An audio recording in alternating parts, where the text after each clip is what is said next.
around 12:30 p.m. So, actually hindi siya fire. May usok na malaki sa likod nitong Region 3 area. May nakita kaming usok na may makapal at may itim na usok. Ano? So, upon checking ng ating BFP, mabutit narito sila. Merong sunog sa isang cubicle sa labas.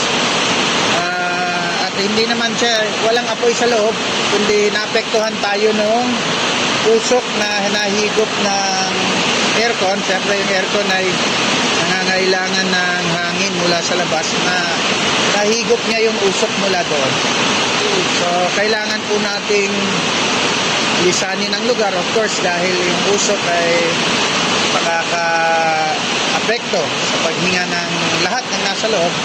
So dahil po sa presensya ng PNP, Army, Bureau of Fire Protection at ng ating paramedics ay nailabas po lahat mula sa manonood, mula sa kapamilya at mga atleta, pati kami na rin po ay nailabas ng maayos sa lugar na ito upang mai-assess kung anong nangyari. Sir, simula nung 12 po nangyari, di ba? Around 12. Around 12. Wala na pong laro hanggang ngayon. Wala na, gusto na lahat. Minabuti po natin bilang management ng laro, itigil na muna. Unang-una, nabigla ang mga bata.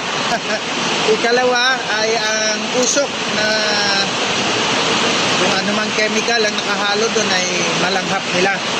So ngayon, sa pagtutulungan ng LGU at ng iba pang committee ng AGSUR at Talacogon ay nililinis ang lugar. Nakita nyo naman ay normal ang kuryente rito. So I think it is an isolated case na may nasunog sa bahaging yun. Pero siyempre, hindi natin malamang opisyal dahil ongoing po yung BFP assessment kung ano po talaga ang naging sanhi ng sunog.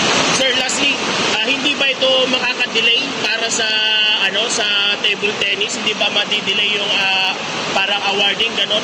Ang awarding po ay on target sa 30, ngunit ang magdadagdag po tayo ng oras. Ano po?